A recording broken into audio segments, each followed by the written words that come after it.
kind of thinking I'm going to call this one Blasts from the Past. Or Blasts from the Pasts? Not sure.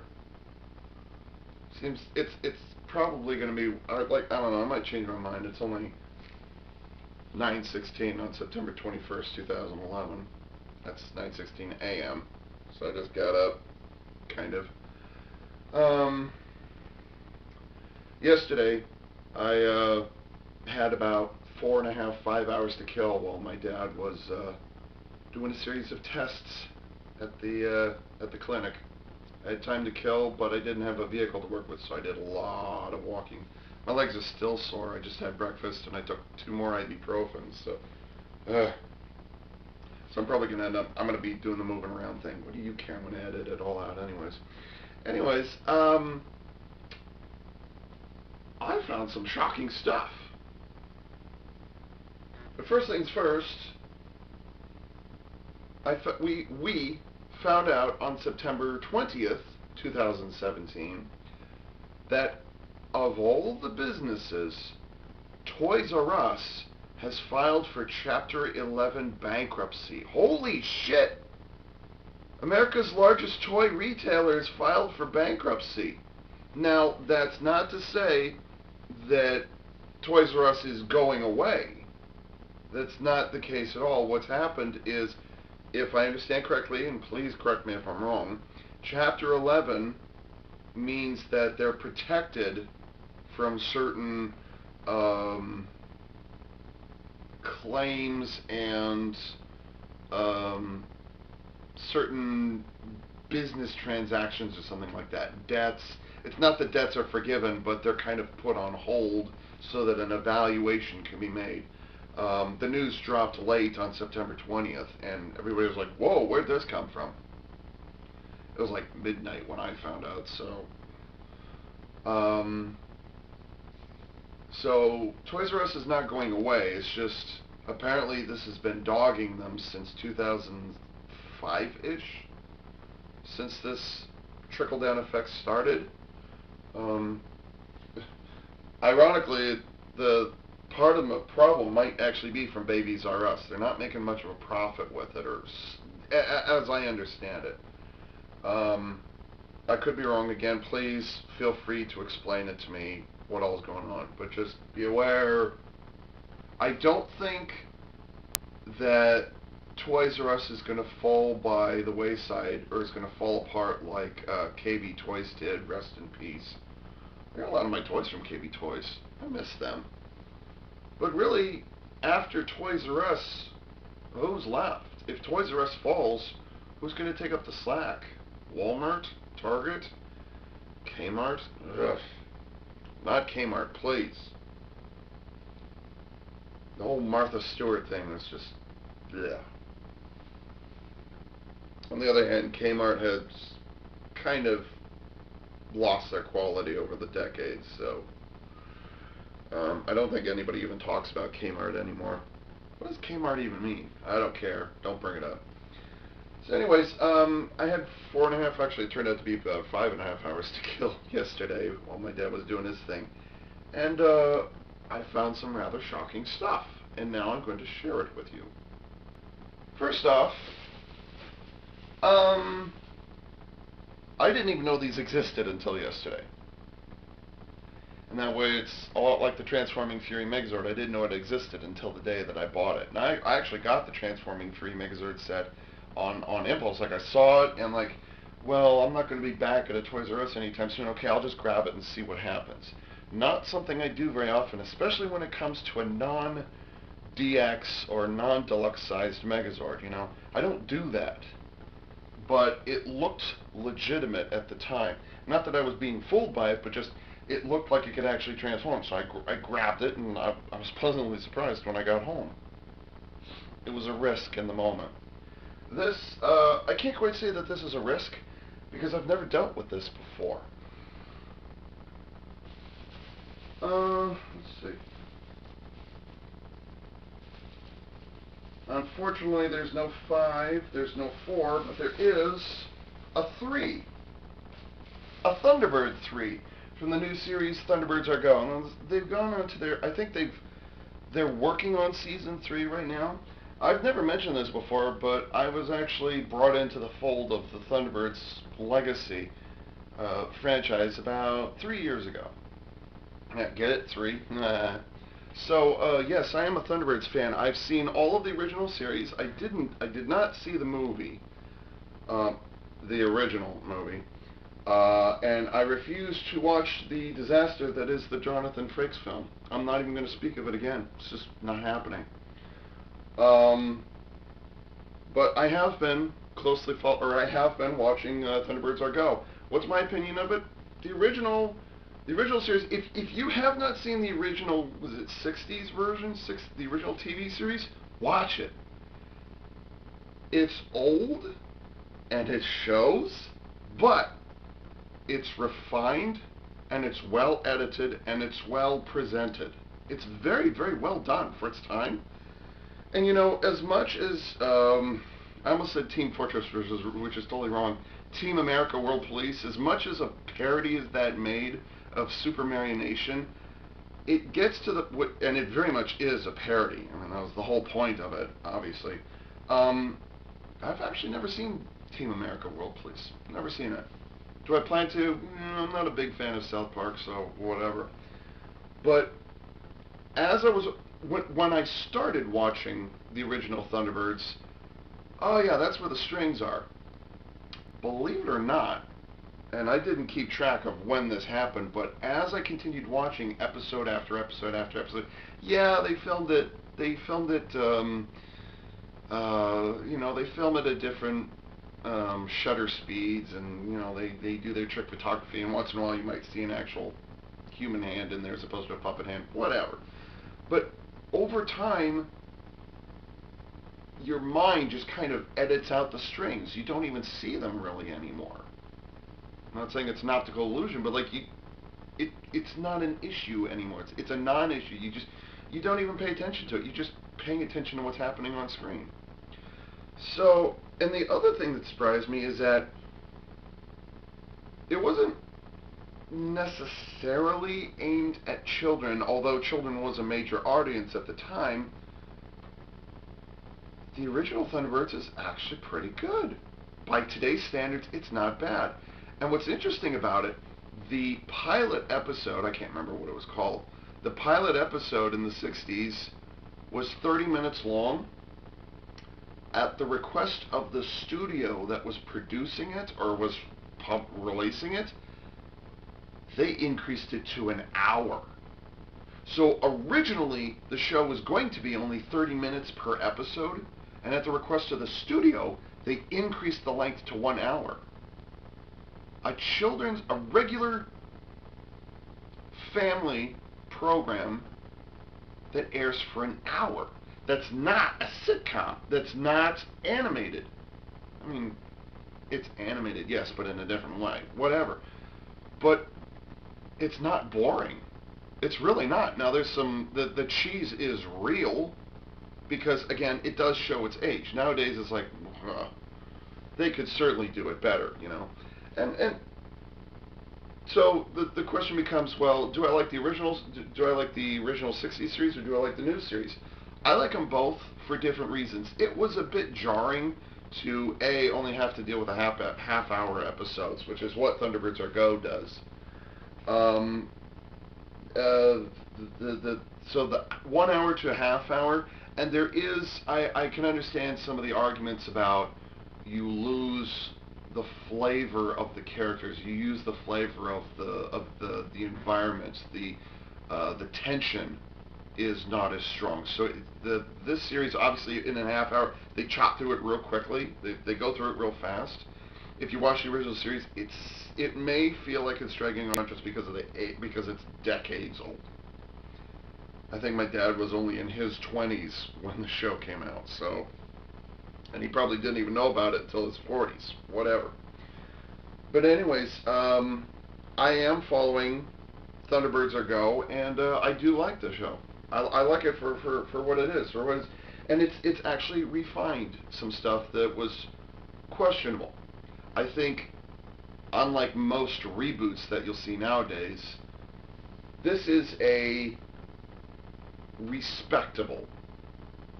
This is an honorable tribute to the original one, while at the same time bringing some new content in and, you know, changing things up a bit. So I am very much, I respect what Thunderbirds are, what's it called, TAG? I respect what TAG is doing, but I also like the original series. So, yeah. I'm gonna have to watch that original, was it 1968, 69 movie? Which, by the way, was also called Thunderbirds or Go. So, I'm gonna have to watch that at some point. I did, these, by the way, these were all on discount. Or actually, they were all on sale. Not because TRU is going under, but just because the cashier, it's funny, the cashier saw what I was purchasing. He's like, wow, you know, I asked him, like, when did these show up? And he said, well, they kind of came in under the radar. And I kind of, you do know that that's exactly what the Thunderbirds are supposed to do. And he's like, yeah, oh, somebody knows what they're talking about. Unlike most boxes, this one's been kind of beat up as it came across the Atlantic Ocean, so I'm probably not going to preserve this one as much.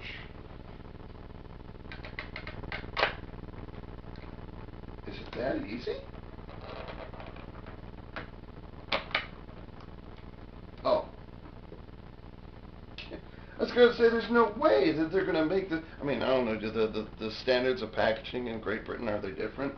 Like, there's no way you just pull it out and that's it, because you'd end up with a bunch of boxes on the shelves and no toys to be within it. Oh, there's a tie-down string anyways.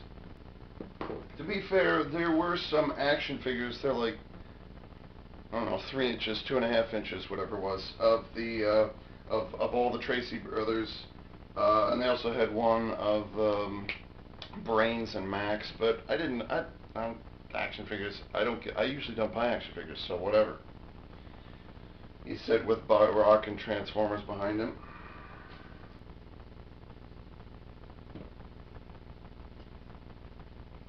So here we have Thunderbird 3 from the new series. And it looks pretty much the same as the original one too. It's not bad. It's not bad at all.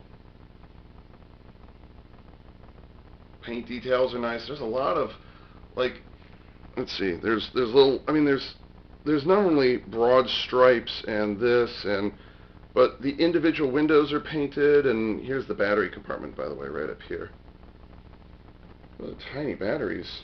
I wonder what size they are. They're like smaller than LR44s. It'll be interesting to try and replace them. Caution, jet blast. I'm pretty certain that Thunderbird 3 doesn't have jet engines, because in case you don't know, Thunderbird 3 is actually a rocket ship. It's actually a space ship. And the cockpit is up here, but this is actually an entire series of windows which wraps all the way around, because the cockpit section, the ship as it's moving is designed to twist and turn when it's in space from maneuvering and whatever. And so the cockpit's actually in kind of the entire cockpit with the two pilot seats is actually on kind of a swivel mechanism. Is actually on kind of a swivel section, so that the cockpit's always pointed in the same direction even if the ship turns. And so that's why you've got this entire ring of windows around here. Will you shut up? You're totally spoiling the moment here for me. The cockpit is this entire ring section, but the cockpit only locates one section, because as the ship turns, the cockpit actually swivels. Now, it's not going to do it on the toy, because obviously the cockpit's on the inside, not the outside, so.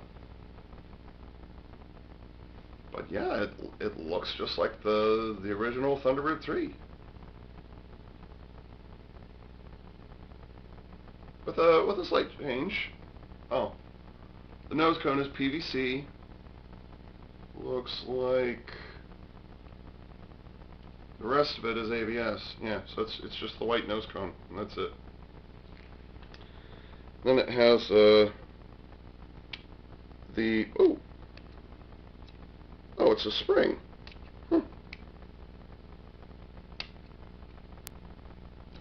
Oh, okay. So you push in on the, I don't remember what the different engines are on the back here. So you push on the main central engine, and these all pop out, which the original Thunderbird 3 did not have this, by the way. And you can deploy the grappling arms. I'm not going to spoil Tag for you, so, you know. I'm not going to tell you how awesome it was that he took on the mechanic and he had a different function on each arm. I'm not going to tell you about that, of course, because that would be spoiling it for you. Wow, that's a really compact spring in there. Surprising. How'd he do that? Can't even see it. I should point out, I've never purchased any toys from across the Atlantic Ocean, with the exception of, was it Bayformers 1? Yeah, it would have been Bayformers 1. Bludgeon, who was the white camouflaged multi-wheeled tractor vehicle thingy or whatever it was. When I went to Europe in 2007 for, I think it was 16 days, 14 days thereabouts, I was at a truck stop or the equivalent in Europe, and I picked up a transformer there and brought it home with me. So, well, there's also all the Lego I've purchased over the years. Those come from Europe. Technically, those come from Europe. So, friction joints here, but these are on springs. Do these lock forward? Oh, use friction to hold forward.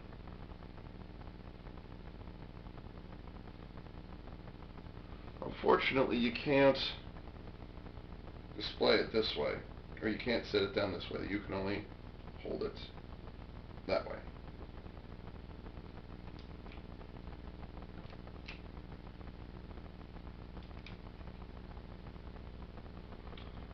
And now, I mentioned a little earlier, they've got some really tiny batteries up here, and in case you didn't know, this is special effects playing. By the way, no lights, but there are sounds. According to the box,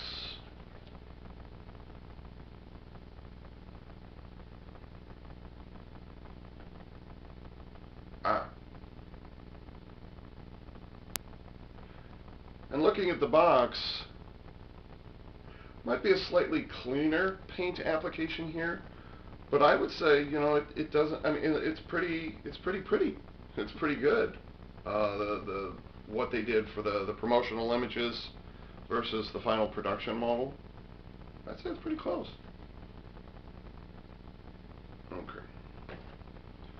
So you turn this vane section either left or right, and you get the sound effects. And the speaker is located where? Oh, it's located there's your speaker.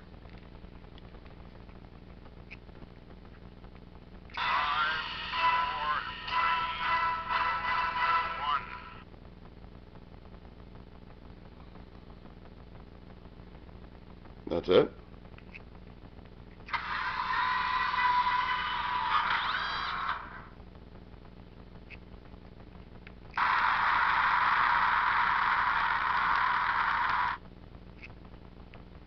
Thunderbirds are go.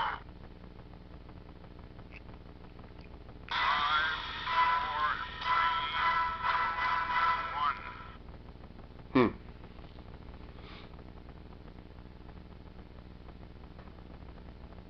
No motion sensor. Oh. It did that all by itself. I wasn't even touching the button when it did that. Alright, now let's turn it counterclockwise.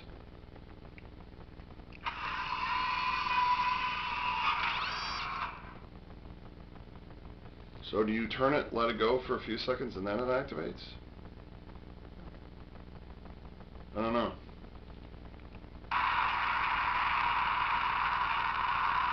Thunderbirds are go. Okay. So you can turn it to interrupt the sound effects. Okay, so there's 4 sound effects. Let's see.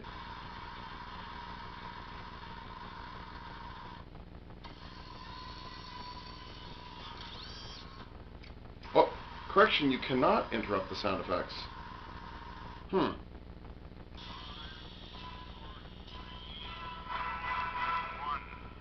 Okay, now I'm not touching it. There are no buttons, so I want to see if this turns itself on for that one instance.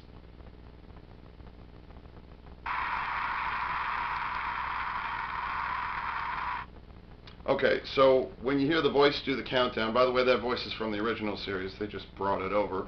That's, oh gosh. Is that John Tracy? Let me think here.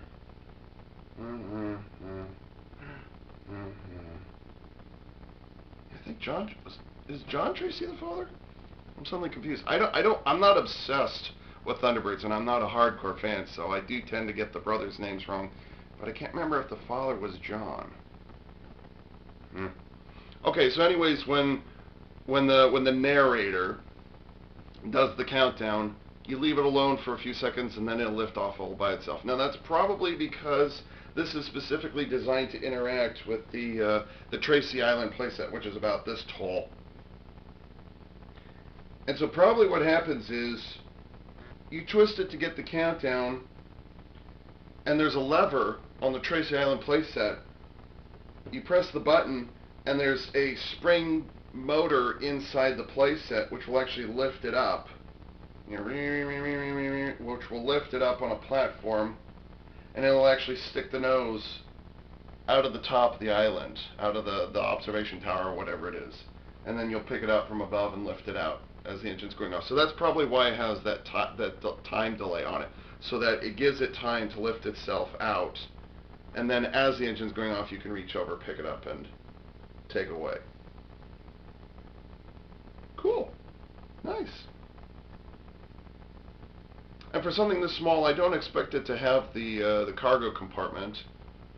There is a cargo compartment somewhere in here, or is it here, or is it maybe over here? I don't remember. One of these midsections here, just between the vane section and the cockpit, somewhere in here is a cargo compartment. For something this small, I'd be stunned if they tried to sneak a little door in there, or a pair of doors that flip open or something like that. No EVA for you, Ava. So there's Thunderbird 3. Yay.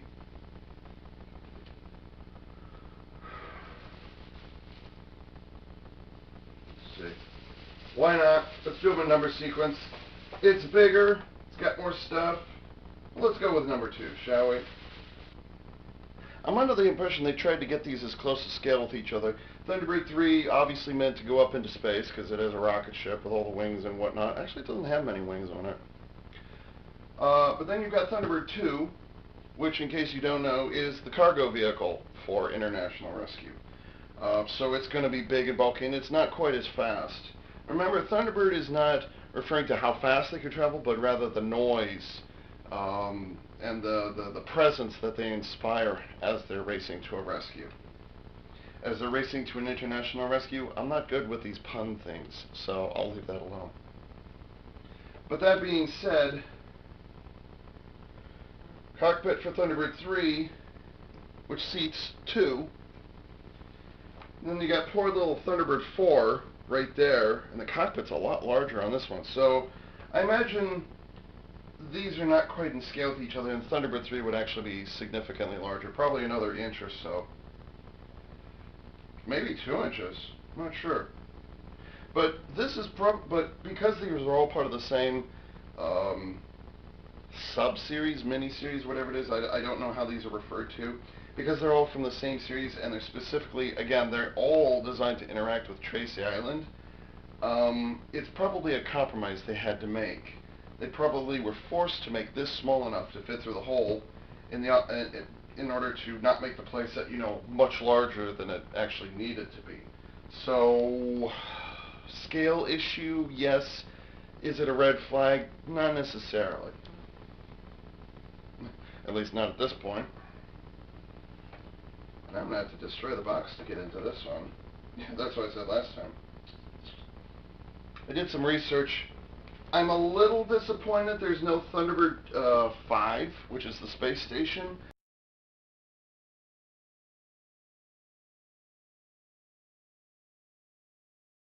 Are you sure about that? I'm a little disappointed with that, but I suppose I can live with it. Oh, okay, that's just cardboard in there. It's like there's a dummy compartment that they've included, so they've actually included two of them. Oh, I wonder if it comes with the mole. Yes! No, it doesn't come with the mole. Actually, they don't call it in the mole. They don't call it the mole in Tag, unfortunately. It's just another thing. It's one of their pod vehicles, or whatever they're called, which are very, how can I say it? Not Lego friendly, but you start out with a basic cockpit and control interface, and then inside of Thunderbird 2, as they're racing to the rescue, they're kind of figuring out, okay, what are we going to do? What are we going to do? And they'll, like Legos, which is kind of a bad analogy in this case, they'll actually take prefabricated sections and they'll tinker toy the whole vehicle together. And the mole, the underground burrowing vehicle, is one of those pod vehicles.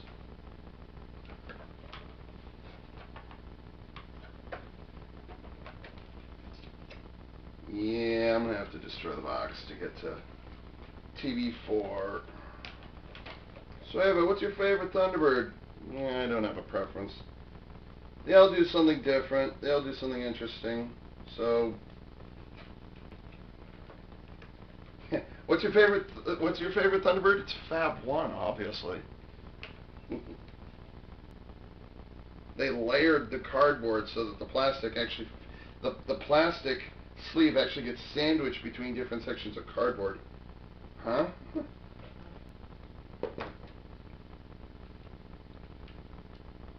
Oh, cool.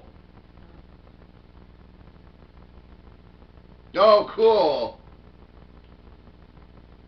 They've got two of the four VTOL engines. You can move them, and it has the landing struts, shall we say. Cool.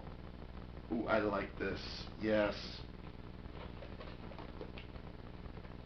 Gee, it's like they thought of everything and tried to make it look as close to the TV show as possible.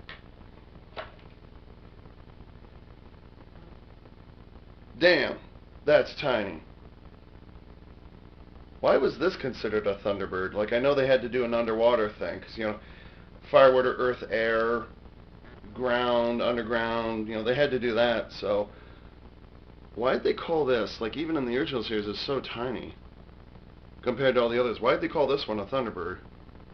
And considering what I just said a few minutes ago. Damn, that is tiny.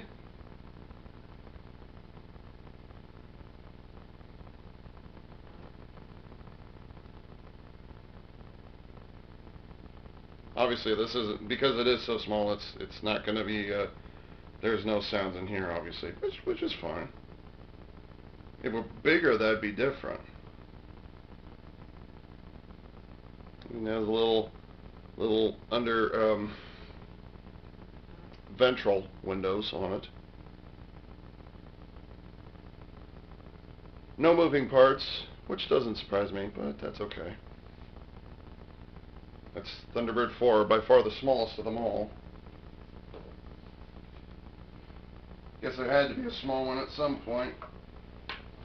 He said 40 years after the original production. This cargo pod is more secure than Thunderbird 2 was. You see, I just snip, and done. You actually have to work to get to the cargo bay. Made in China. There's a molded-in rail that runs along the length of the interior. I was trying to look to see if there's anything that clicks into place, but it looks not. I don't think there is. There's no external trigger or anything like that to imply that things going to shoot out. So that's it. Oh wow, how am I? Okay, and I never saw Thunderbird 4 again. Okay, so you just dump it out and that's it. I wonder if this floats. Does it float or does it sink? Well, it's made of 2, maybe 3 parts. Maybe it does float. I don't know. Maybe there's a little air bubble on the inside. It may or may not be heretical to say this, but I kind of like the newer Thunderbird 2 more than the original. Like the original one, yeah, okay, whatever, it's classic, iconic, but I kind of like this better. I kind of like this one better.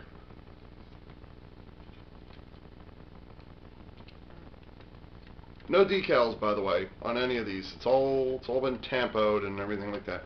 But there's little yellow triangles, and there's little thin marks all over the place.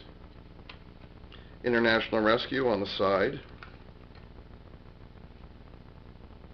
The intakes for the roll bar, I think that's what it's called. The intakes for the roll bar have been painted, but the exhaust area has not been painted. That's a strange choice.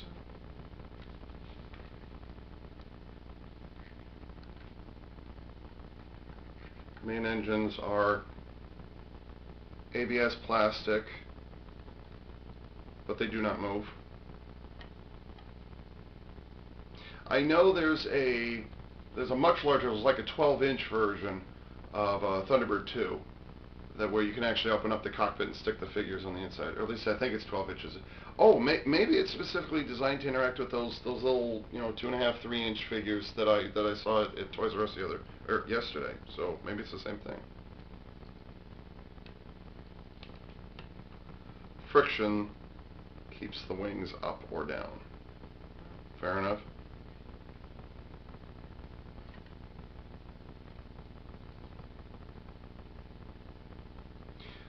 You might complain about the tiny forward sweep wings not being able to create enough lift, but if you think about it, the entire vehicle is a giant lifting body. It's, well, kind of. It's a blimp of a vehicle, but I don't think it's supersonic. It might be supersonic. I'm not certain, but I know it's not as fast as Thunderbirds 1 and 3, or 5 for that matter.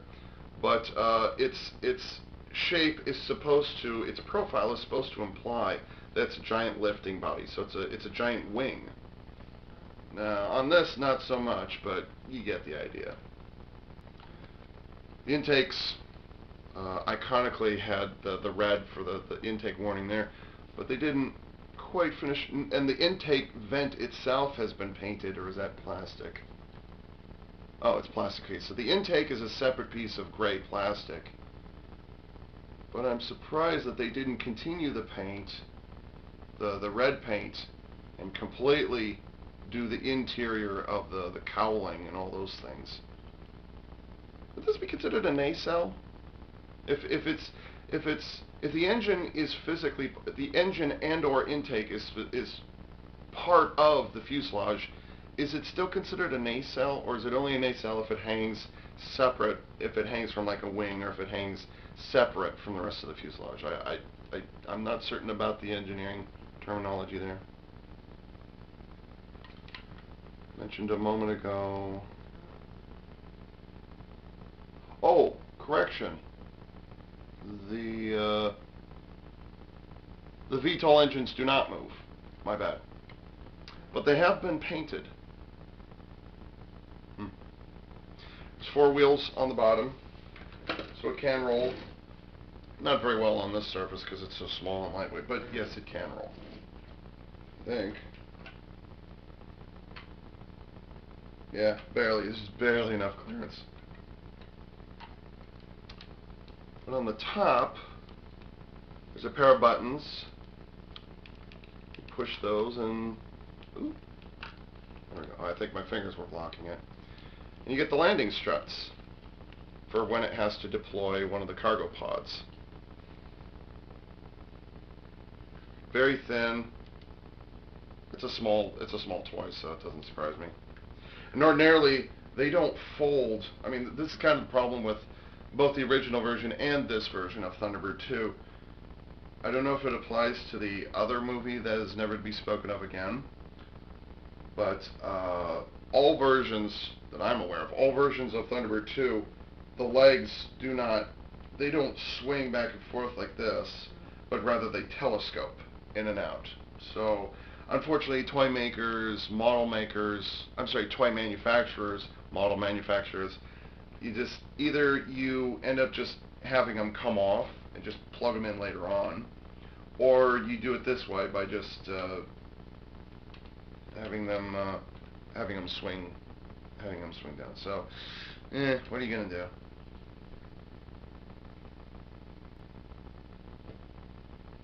And then you press this button, which is molded in quite nicely, which is not highlighted. If you didn't know where they were, you'd be hard pressed to find them without like a cautious look. Is it screen accurate? I'm not gonna go there. You push this button and, oh, almost. There we go. It pops out. Yay.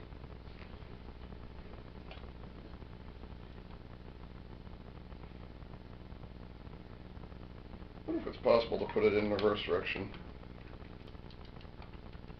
And the landing struts do not have to be put in. You do not have to fold them in a specific order. They don't lay on top of each other.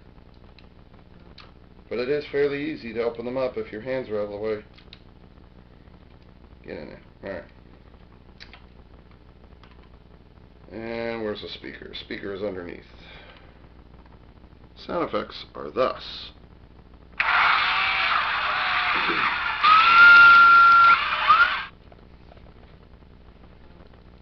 Sounds like the pod's being activated, or the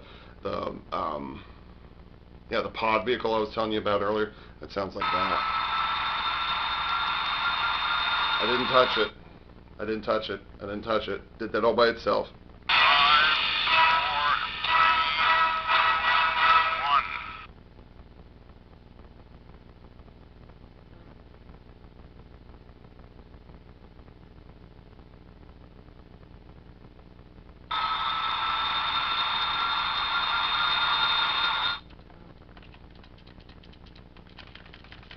Again, I don't think there's a motion sensor. The box didn't seem to indicate a motion sensor.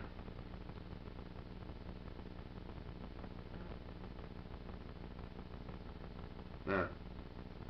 I don't think it's big enough. I don't think there's enough room. I know this is Thunderbird 2 we're talking about, which is the biggest of them by far. But that being said, I don't think this has a motion sensor. So again, on the Trace Island playset, which I'll probably, like, even if it was available, I might not have gotten it. But anyways, you open up the door, you open up the hidden door, and you roll it out. And then, yes, it does have the trees that fold to the side, but the trees articulate at the same time as the launch ramp. So, unlike Thunderbird 3, there's a lot less automation to the launching sequence on the playset. So, why it is there's a delay built in there, I'm not quite certain.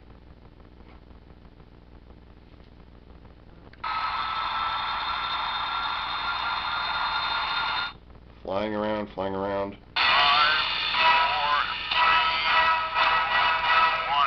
3, 2, 1. That's it?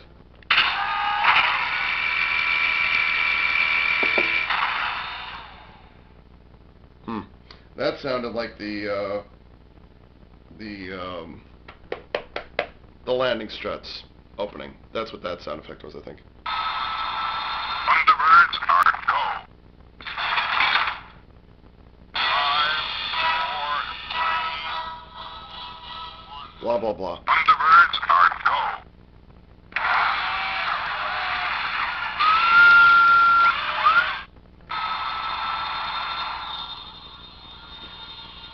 Okay, so it looks like there's 4 sound effects, and one of those has a time delay, built into it. The narrator does the countdown. There's a delay.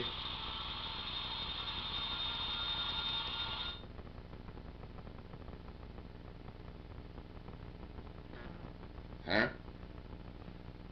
Do they all have delayed reactions?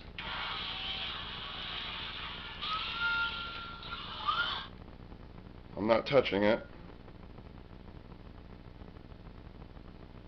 I wonder if they all have delayed reactions.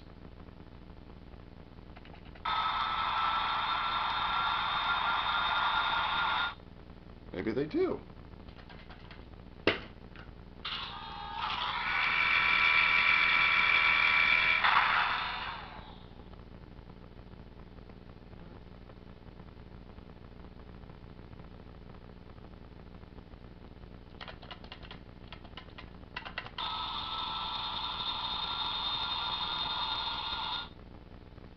That's curious.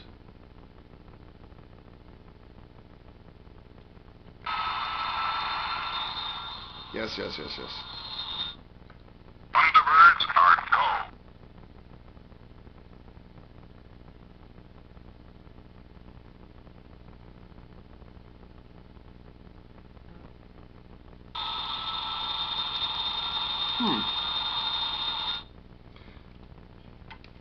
Okay, so I'll revise my previous statement. It looks like all of them, all of the sound effects have that delay, and then you hear the engines go off. So whether it's the pod vehicle being assembled, or the landing struts extending, or the launch sequence with the narrator, it looks like it doesn't matter. You're always going to get that additional flying sound effect.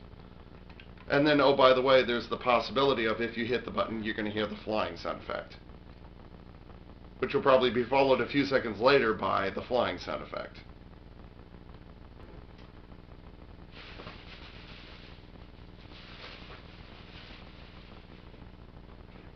Thunderbird 1.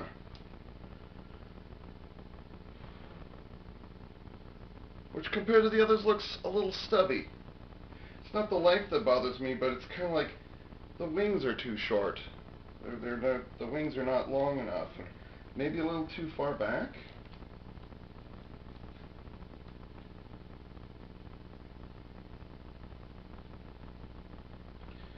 I kind of wish they'd added a CGI representation of Thunderbird 1 somewhere around here. Or maybe they didn't include it so you couldn't compare it. Clever girl. And here we have Thunderbird 1. The original Thunderbird 1 was a hypersonic air vehicle. It was the one that was the first responder. Now in the original series, oh, that's interesting. In the original series, Thunderbird 1 was, who was it? Gosh, what was his name? I'm derping on those names. Is this Scott? Yeah, it was Scott Tracy. Scott Tracy was the leader, or no, he was more like the field commander. See, he was kind of Cyclops to the X-Men's Professor Xavier. It's the same kind of thing with Scott Tracy, but not in this series. He's treated a little differently. Anyways, Thunderbird 1 was a hypersonic vehicle, which means going over Mach 3. I think that's Mach 5 is what it has to do. But anyways, hello. Why can I not find that up? Something. Anyways, Thunderbird 1, what's going on here? Why is this so...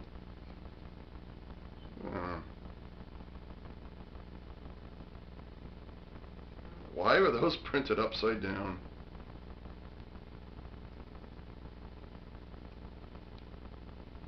Answered my own question. Thunderbird 1, and by extension Scott Tracy, was the field commander. And so Thunderbird 1 wasn't just a wasn't just a hypersonic vehicle.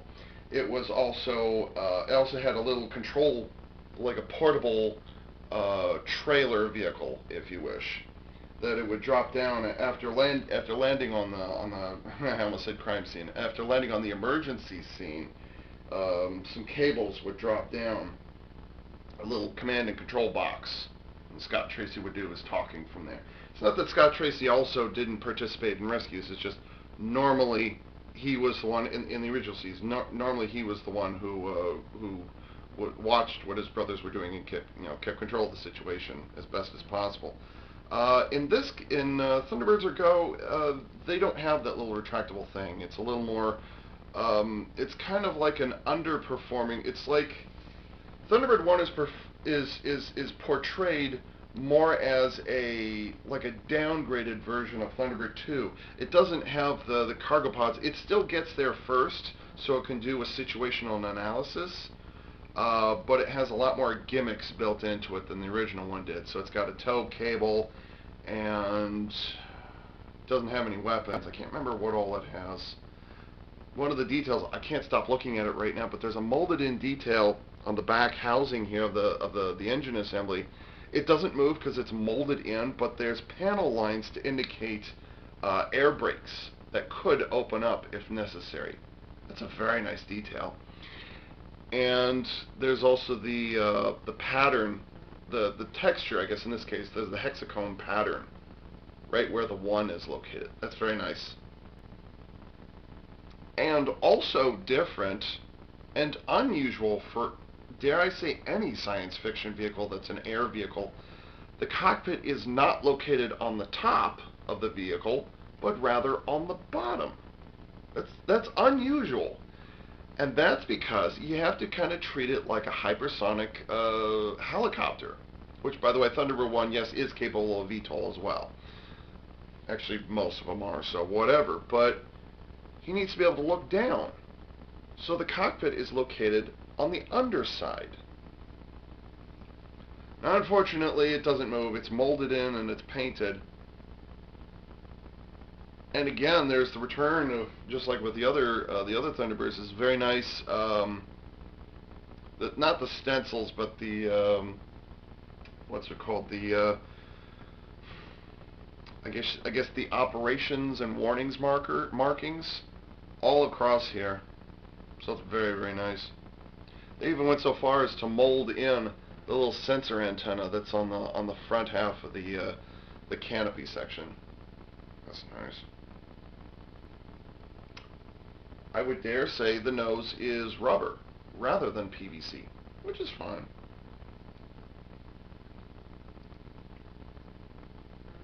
That would appear to be the only soft plastic that's around here. Everything else is ABS. Alright, I'll bite. Twist thrusters for retractable wings. Ah. So in other words, the wings are geared in. Sweet!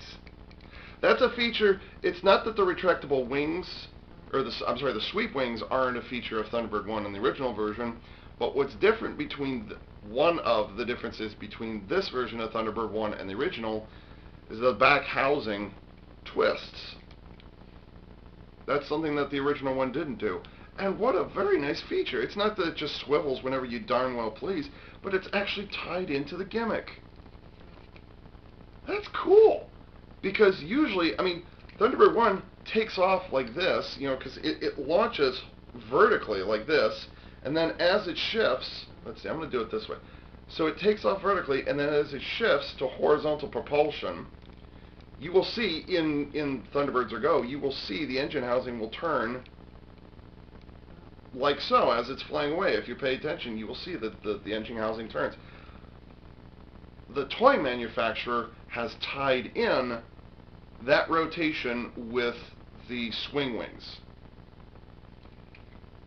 So you can't tell the difference.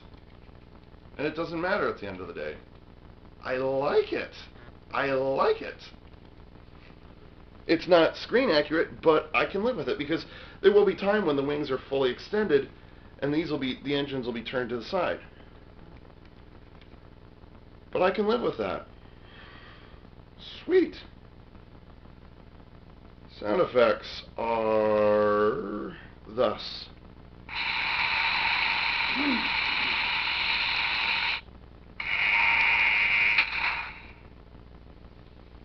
Not sure what that is. Thunderbirds are go. 5, 4, 3, 2,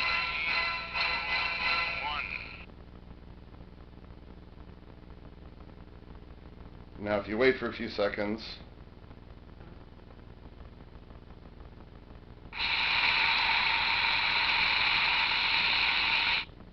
so it looks like the same rule applies to Thunderbird 1 that it did to Thunderbird 2, where there's a delay regardless of which button you press. I'll push it again and see what happens. So that's the one where you push the button and then it makes an engine noise. Let's see if the engine noise repeats.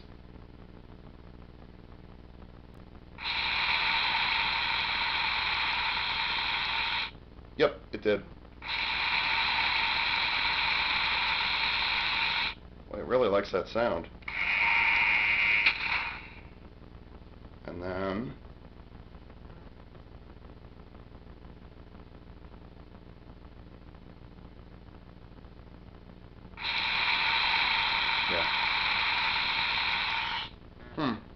Okay.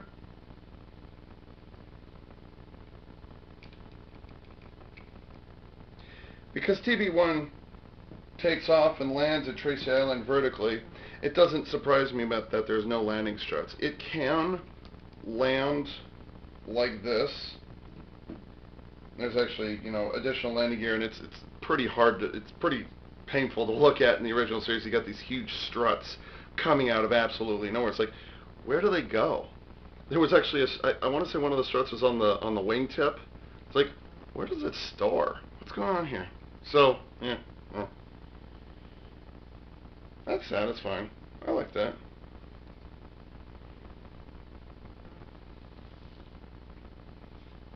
So you can store it like that, but you probably want to store it vertically like that.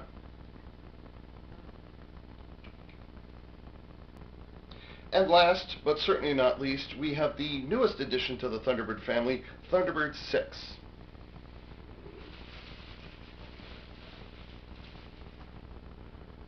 Or at least that's what I'd like to call it.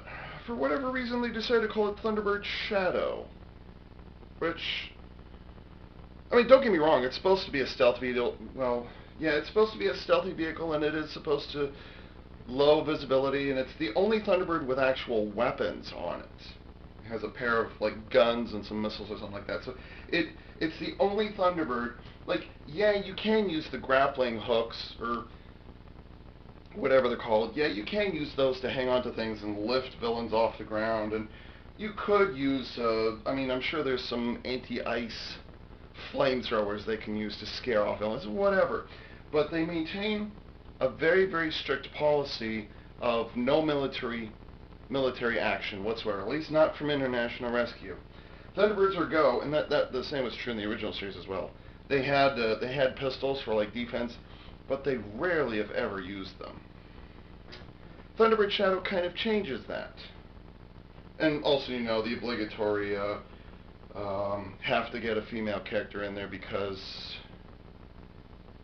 what's that feminist terminology? I can't think of what it is. You have to have a female in there because it's not enough you got 5 really interesting characters.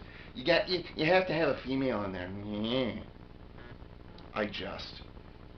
But anyways, no, actually they had a female character in the original series, but she was just kind of a secretary and just kind of didn't really serve much purpose. So this is a character. Her name is KO. KO was in the original series, but she had a completely different function. So KO for Tag has been completely repurposed. She serves. She has the same connection to the Tracy family. She's not related by blood. She's she was the daughter of the Tracy Island cook, or he wasn't a chauffeur. He was a cook, and he was the butler. He was KO's father in the original series was the butler. Oh, something else. KO, she also she had a different name in the 60s, but they had to change it because she her name was some sort of insult, something. Oh.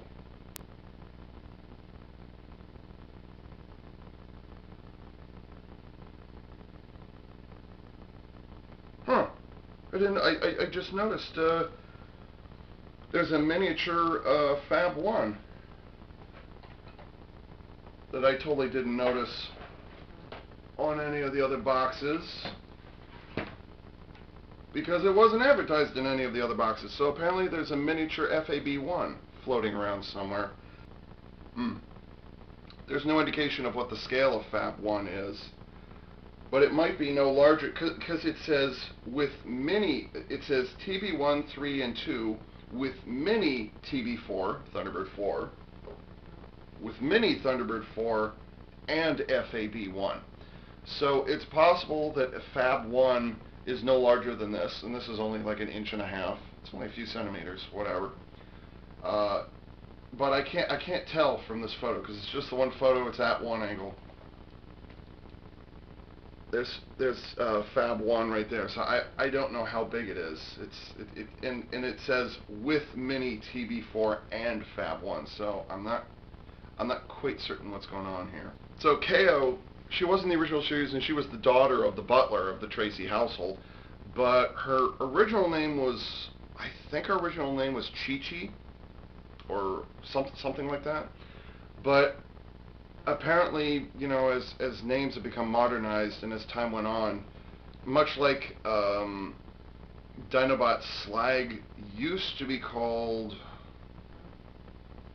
Slug, or something, like he used to be called Slag, and then they changed it to Snarl, or something along those lines. They changed the name for, not for copyright reasons, but because, oh, it's an insult in a different language.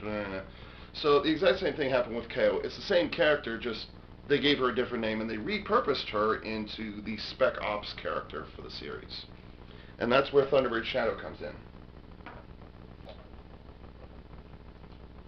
Does it have the little landing gear on the bottom?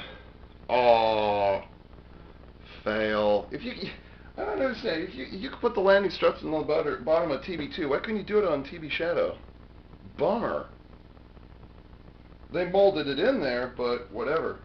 You see, Thunderbird Shadow, in addition to being a stealth vehicle, is designed to be able to go places where it shouldn't belong. It's Thunderbird Shadow. Designed, get this, the guy designed actually by a Japanese mechanical designer. Like, these are all inspired by the originals, whatever. Thunderbird Shadow is a completely new vehicle. It never appeared in the original series. Didn't appear in that movie that I keep bringing up that I promise I'll never ever bring up again. It didn't even appear in the original 1960s movie. What's this? So this isn't a completely original design, but it looks very different. Like, if you just think about the aesthetics of all the Thunderbirds just in tag alone, okay? I'm not even talking about like what they originally looked like in the 60s, but if you look at what they look like now, Shadow looks very, very different. Aesthetically and stylistically, it looks very different. And there's a reason for that. It's because there's a mechanical designer in Japan who's very, very, very well known for his mecha designs, and I'm totally blanking on what his name is. What the hell's his name? He's very prominent. Captions will say it for me. Subtitles, whatever those things are, they're screaming that at me right now. Anyways, they got a Japanese mecha designer to create Thunderbird Shadow. And it's the equivalent of a Star Trek fan being asked to produce or direct a Star Trek movie. It's the equivalent. This guy, you know, was inspired in his childhood, or not in his childhood, but he was inspired in his youth by the original Thunderbird series, and here he is fulfilling a lifelong dream. He got to design a brand new Thunderbird. Regardless of what it's called, regardless of how it functions, he got to design one. So, damn. So this is it's meant to be fast. I think this is also close to hypersonic. It's at least a Mach 2 vehicle, maybe Mach 3. Thunderbird 1 is still the fastest of them all by far. Bigger engines, you know, slimmer profile, whatever. Anyways, you would think that the guy who created the Gearwalk would not try and sneak in a Gearwalk design of some kind into one of his childhood icons. And so he totally did, actually. Well, kind of, sort of. It has kind of a bird mode. There's a pair of telescoping legs right here that are molded in on this, unfortunately. They're molded in, which can fold forward, and then Thunderbird Shadow will sit thusly on the ground. Or it can attach itself to the sides of buildings and such. So it doesn't have a cloaking device. Are you sure about that? But if you want to hide a vehicle somewhere, what better way to do it than along the side of a building? Just ask Batman. I don't know if they built in any other special features. I'm only aware of there's the nose-mounted guns right there, which are actual weapons. And then the other feature, I just have to make certain I don't press the wrong button. Which button triggers this? One on the left. Press the button on the left. Press the button on the left. There it goes. The cockpit pops out. And you get, what do they call it? The Shadow bike. Which is every Tron fan's dream come true. They actually did paint the cockpit black. And then they painted a framework over the top of it. But yeah, KO gets to go from a cool jet fighter, well, not really a fighter, it can be, but it's not meant to be. It's more of a reconnaissance vehicle, to a slick little fighter. And they also make the... Oh, this cough is not going away. They also make the point that Thunderbird Shadow, the main vehicle, by the way, there's the hole right there for the cockpit. They make the point Thunderbird Shadow acts just like the Batmobile in that when the cat is away, the mouse can go attach itself somewhere, or it can come over and pick up the Shadow bike. Can it do it? No, it cannot. You'll have to manually insert it each time, which is fine. I wonder if maybe they could have set it up so you press on the nose and then it drops down. Whatever. Yeah, you'll have to help it. You'll have to help it out a little bit. But considering how small this almost said action figure, considering how small this vehicle is, it makes sense that you'd have to help it along and really shut up. So now for the sound effects. The speaker is located here along this stripe. Thunderbird 5, you there? I have a situation. Command and control. Like I said, that Scott Tracy used to be in command and control. They kind of shifted that around to Alan. FAB. I did not press that. Oh no, so instead of an engine sound effect, she's going to say FAB every time. Oh no. Thunderbird 5, you there?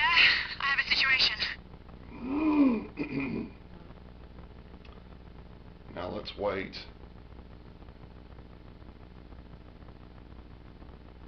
FAB. I just noticed all the other Thunderbirds, the only voice you hear is the narrator, and even then that's just for the countdown, or Thunderbirds are go. This is the only time where you actually hear the pilot's voice. That's different. Let's see if it makes any other sounds. Thunderbird 5, you there? I have a situation. Okay.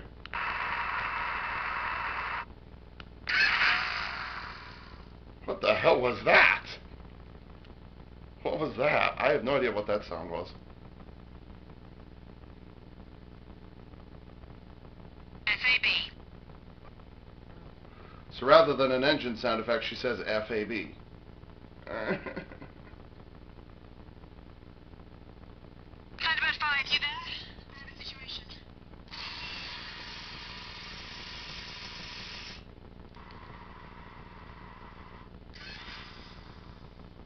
Oh, okay, that screeching sound is the Shadow bike. That's what it's supposed to be. FAB. And you can also summon an FAB when you just randomly press a button. Huh. Alright. FAB. And then you wait about 5 seconds and she says it again. FAB. FAB. Really? I'm under the impression that maybe this was a late edition, because on the Tracy Island playset, there's no hangar space for Thunderbird Shadow, which is actually set up alongside the other ones. Like, you can actually see Thunderbird Shadow sitting alongside the others, and it has a brand new launch pattern. It doesn't use the launch base that any of the others do. It actually has a new launch pattern. It actually goes up, or I want to say it turns around, gets lifted up a ramp, goes vertical. Wait, is that right? Yeah, it goes vertical, And there's actually a swiveled, not a swiveling door, but a rotating door, like you would find in a lobby of a hotel or a business of some kind, and the door will actually flip around. There it is, and then it'll launch. Actually, it'll drop off and then fly away, and then the door flips around like this. So there's actually a facade of a rock formation, and then there's the interior of the bay. Flips around, and then she flies away. Which is where those landing gear, or those landing struts, which totally can't come off this toy, come from. Oh. The battery compartment and all the others is located somewhere in the fuselage. This one's located in the right engine. Well, that pops out real easily. Screw the button, just push down on the cockpit and it'll come out. As soon as he said it, it didn't work. You know, that tiny button on there isn't even worth it. Sorry about that. Oh, I get it. So, okay, this might be the only sign of stupid that I've seen here. You push down on the button, there's a latch on the inner side here that you can't see. There's a little latch that retracts downwards like this when you press the button, but there's another one up here which also pulls back, which means, unless I miss my guess, it's hard to tell what's going on here. Okay, it might not be as stupid as I'm letting on, but still, it doesn't matter how hard you press down on the button, it's just not coming out unless you give it a little tap on the top. Again, that's probably due to the physical size of this toy. So, helping it along is not a problem, see.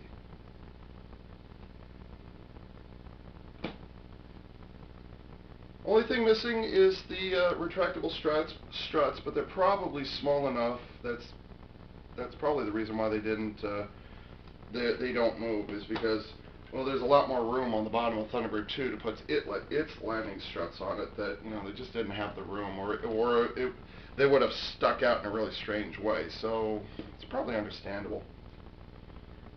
That assumes there are no other larger scale versions of any of the Thunderbirds. I know there is a larger version of Thunderbird 2. I do know that, and it can interact with figures. Maybe these all have larger versions, and I just haven't seen them yet. I'll have to research afterwards and put it in captions. Unfortunately, the only one that's missing here is Thunderbird 5, which is the space station, and the new version of Thunderbird 5 is probably difficult to do at a scale, because it is by far the largest one. I mean, if I had to compare the scales of Thunderbird 3 and 5, Thunderbird 5, you know, from one end to the other is probably about this long. I mean, it's let's see. Yeah, Thunderbird, oops, triggered. Yeah, the length is about that long. So if you were to have all of these in scale with each other, Thunderbird 5 would probably be about 12 inches to be in scale just with these. And keep in mind, Thunderbird 3 has already been scaled down a little bit. Oh, Thunderbird Shadow has also been scaled up, because I just realized the Shadow bike, which I'm going to pop out of here now. Let's see, it's the left side, right? Yes, it's the left side. The Shadow bike should be smaller than Thunderbird 4. It should be. So it's clear to me now that Thunderbird Shadow really should be the smallest of them all. Now that I think about it, it's probably the smallest of the 5. Or at least Thunderbird 4 should be slightly larger. So they've messed around with the scales a little bit, and I said that earlier.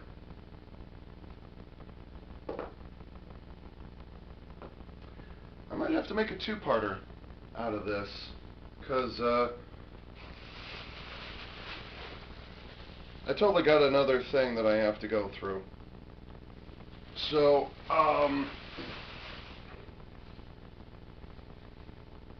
I guess this took a little longer than I thought it would. Whatever.